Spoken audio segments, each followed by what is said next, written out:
All right, guys, I'm pumped. As many of you know, I'm a full-time broker with Aerista. We're the largest reseller of the Cirrus AirVenture product line, to include the SF-50 Vision Jet. My specialties also entail the TBM series and the PA-46. It's going to be a great time, and I'll see you there. All right, full power. Everything is in the green.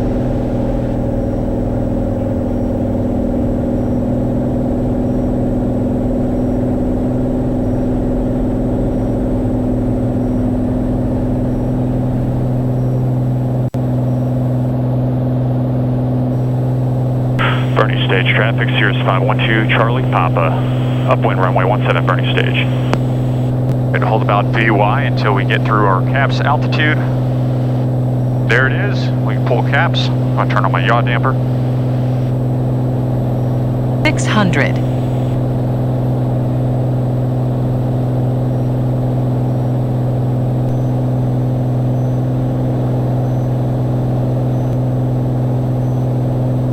A smooth, beautiful ride over to Oshkosh Wittman this morning, EAA 2022. So this is my first time flying into EAA AirVenture. I've always chickened out. I guess you could say I've gone up to Appleton, but I think this is going to be a great experience. I'm going to see if any of my Aerista colleagues have gotten stuck around O'Hare or St. Louis. I might have to pick them up. I would love an extra set of eyes going to AirVenture. That's why I've always been a little apprehensive, and also I don't want to get stuck there because I need to leave at a certain time. A lot of people have asked, so what are pilots doing when we're up at altitude? Clearly, stick and rudder is a lost skill, and the plane flies for you, right? Well, yes and no. Stick and rudder first and foremost for the fundamentals. Then when you fly professionally and fly the larger jets, it is all about automation management. Managing the automation is essential, and it's also a rewarding skill that I didn't have nor appreciate until I flew professionally. So what are we doing up here? So I'm managing the automation, as I said. I'm incorporating my scan. When I'm VMC here in visual conditions, I can be a little more relaxed. But scanning my instruments, looking at my engine parameters, making sure everything's in the green. I'm always planning ahead. That is essential. But when I'm caught up and I have a little bit of time, I might be studying a little bit. So right here, this is the EAA 32-page notice to airmen, the NOTAMs for arrivals. This is a necessity. What I understand, it doesn't take superior flying skills to get in Oshkosh, but it takes superior listening skills, and it's critical that you follow the instructions of the controller as they're reducing horizontal separation down to half a mile. Here's what I'm seeing right now. A little push from Mother Nature. And nice cool EHT and CHTs. I'll be able to continue cooling that quite a bit as we just recently leveled off. Crossing over the Red River now. See you in a week, Texas. On with Razorback approach, pass through northwest Arkansas. We're getting bounced around pretty good over here, over this beautiful little mountain range. More than about 4,000 feet of elevation. Absolutely gorgeous countryside. I love the situational awareness of the G1000 perspective. So check out that mountain in front of us. There it is right here. So much situational awareness. All right, we're getting pretty close to our first stop outside of St. Louis, Washington, Missouri.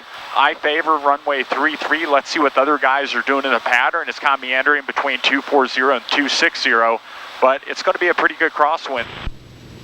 All right, so I'm on my final descent and approach. I better slow down. It's pretty rough down here. All right, switching guns.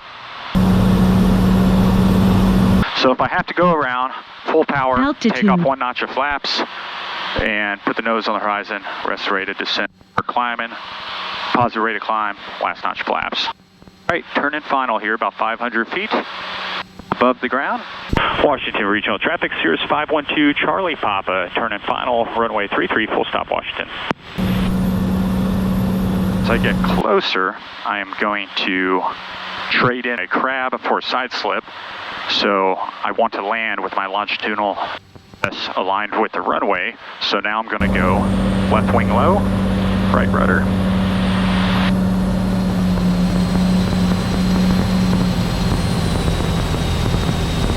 Just hold that center line. Just hold that center line. Steve, keep some power in. Just hold that center line. Hold. Airline. Gus there on aim point. I'll take it.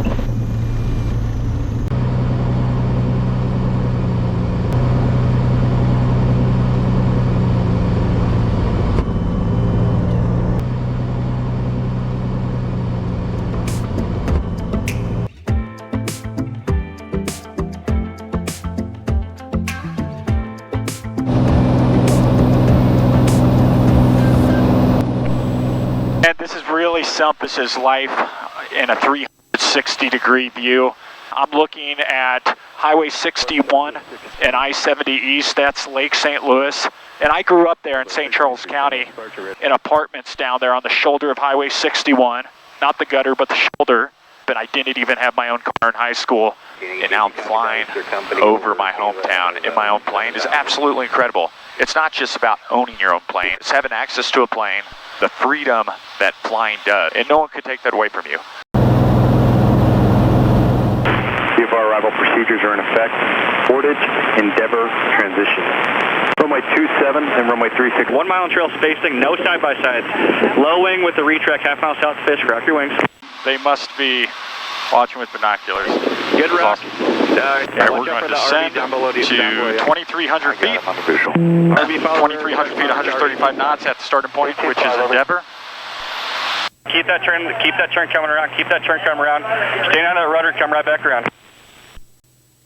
That 2,300 guys, start that, keep that turn coming, keep the turn coming, keep going. I need you, good job, good job. Left-hand turn and down to 1,800, and I need you to come right back around up those railroad tracks. 1,800, wow. Just hold that right down. This is crazy. This is absolutely crazy. Need to address Endeavor, it's crazy. All the guys on Rush Lake continue to... Yeah, if you guys are stuck in Endeavor, I recommend heading south to Portage. Stay on the right side of the highway, and we can run our own hold along the highway between Endeavor and Portage. It's working out pretty fine, and we're not on top of each other. Wow, this is crazy.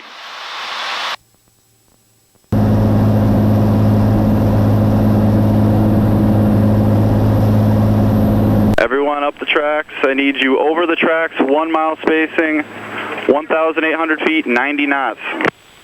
High wing, get your speed up. Cirrus at 2,300 at Puckaway Lake, you just cut in. Negative. How's Cirrus looking for 3-6? We're on the left base. Flowing on a mile left base, 3-6 left, start your descent, and point it straight to the numbers. Point straight to the numbers. T6, turn left into the grass. Welcome. Low wings on left base for 3-6, you got me? You guys are stepping on each other, say again? He's got a low wing with gear down on turn left base for 3-6 left. Number T-34, runway 36 left, you're clear to land. Clear on 36 left. Aerishell, you're behind a T-34. Aerishell. My low wing base to final for 3-6 left, clear to land, yellow dot, push it all the way down to the yellow dot. Clear to land, yellow dot. Tail dragger on the runway, turn left into the grass. 500. Red low wing on the left base to runway 36 left, start your descent. My traffic base to final on 36 left, clear to land on the purple dot. T-34, proceed direct to the numbers, runway 36 left. Direct on numbers. Aerosol 2 mile right base. Cherokee type on the left base, 36 left, widen out to your right, you're following a T-36, 1 mile. T-34 on 1 mile.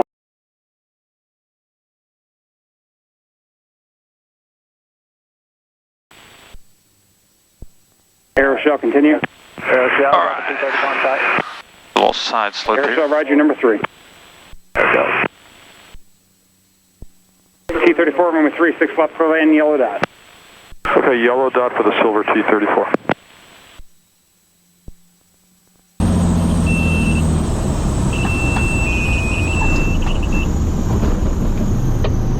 Traffic, 11 o'clock, same altitude, less than a mile. Traffic, 6 o'clock, high, less than a mile. T-34, put it down wherever you can. Low wing on the left base. Purple dot. 2 mile right base, 36 left, orange and white T6. Orange RV. Wonderful to be here. Brisk morning. Headed over to AirVenture right now. I want to give you a first-hand perspective of what it means to be part of Oshkosh EAA AirVenture.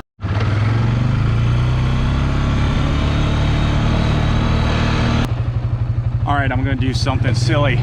It's a good mile walk from where we're at, and I have this ATV. I'm going to ask people if they need a ride, but I'm going to ask them what the best GA airplane is. They could either answer a Piper product, TBM, or Cirrus. If they don't answer that correctly, they don't get a ride. This is mean, isn't it? But I'm going to try it. Hey, sir, do you need a lift to the front gate? Oh, no, I'm trying to find the shower. Oh, okay. Can't help you there. Hey, sir, can I help you with a lift to the front gate? Well, let me ask you, what's the best EA airplane? The best Cirrus, huh? Oh, you like Cirruses? Okay, get on. You win a prize. Here, I can just... It's a beautiful day, just heating up now. 9 in the morning, and you can see the crowds are already gathering. So right now we're just walking by the Piper and Pilatus booth. Some steady traffic going through. We have Textron over there. Earlier this year, Textron acquired Pipistrel with Panthera. That should be interesting. The bellwether of the party for years has been Cirrus Aircraft. We're seeing some crazy stuff right here. What do you see at Oshkosh? Stuff you never see anywhere else in the world. Something sounds a little different about this biplane. Straight up turbojet engine. That's not your grandpa's biplane, is it? There's the busiest control tower in the world. Right now I'm walking around the grounds of EAA 2022, and I want to give you an opportunity to see what this is all about and explain a little bit about EAA. So many of you know it as the Experimental Aircraft Association, and that was its roots, supporting kit builders building new airplanes. But those successful kits have the potential to turn into certified aircraft, such as Epic or Cirrus Aircraft. So today EAA supports the aviation community as a whole. So while we have no idea what new technologies will exist in the next 40 or 50 years, I'm willing to bet that those breakthrough technologies may very well be in a tent or booth today at Oshkosh EAA 2022.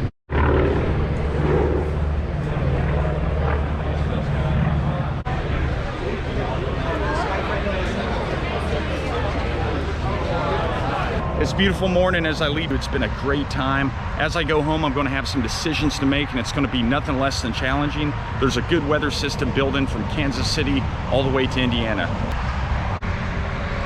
It looks like tops are at 28,000 feet. Not going to mess with that. I should be able to go over to the west side, see how I do. The activity's just starting up. You might have seen 1 or 2 departures. The airport opens at 6 a.m. each morning. Gap, yeah, not since the 90s, but there's general population like me in the grass, so hopefully my Cirrus can get out of that divot we made in the ground. These are traffic controllers. Pink shirts, this is wild. Okay, where are they taking me? Thank you. North side, runway 27, Silver Cirrus, runway 27, cleared for takeoff. 27, clear for takeoff, 512 Charlie Papa. Mooney 1 Alpha Echo, you continue right up to the runway there. Keep taxiing. Mooney 1 Alpha Echo, runway 27, cleared for takeoff. 1 Alpha Echo, 27, clear for takeoff.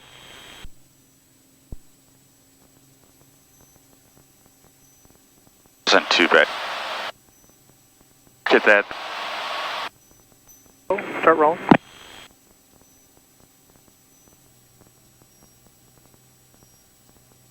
Runway 27. Okay, so my best judgment here, I'm out of class Delta. It says remain clear of the Fisk arrival, Fisk Ripon, but those planes are going to be going up to 2,300 feet. So you know what? What if I cross over at 6,500? I'll be well over all of them, and I feel like that would be pretty considerate.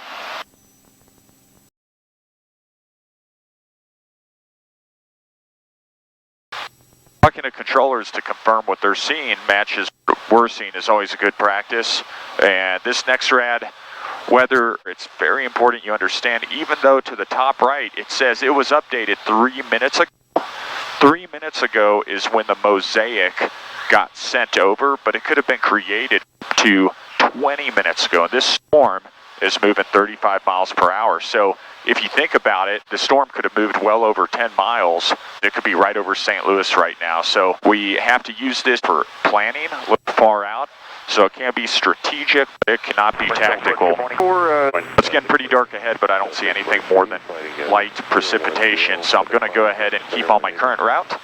And we're going to fly right over Lambert and hook a right southwest and continue on.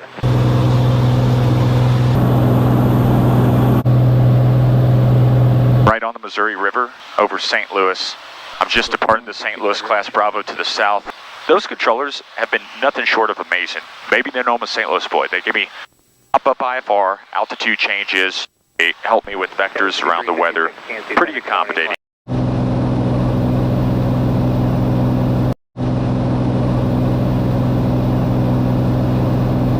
Welcome back to Texas at 16,500 feet. The Red River just off her left. I'm excited to show you the performance of this G3 turbo normalized Cirrus. But before I do, what's this goofy thing on my face? Many of you know this is a nasal cannula. This cannula pumps oxygen into my nose via STC with Precise Flight. It's a little cumbersome getting it on with your headset and sunglasses, but it is pretty comfortable. And if you do a lot of high altitude flying, you might want to invest in a boom cannula, which is pretty neat. So here's the performance I'm seeing at 16.5. Straight and level, I'm doing 190 knots, and the air's thinner up here. I'm only indicating 140.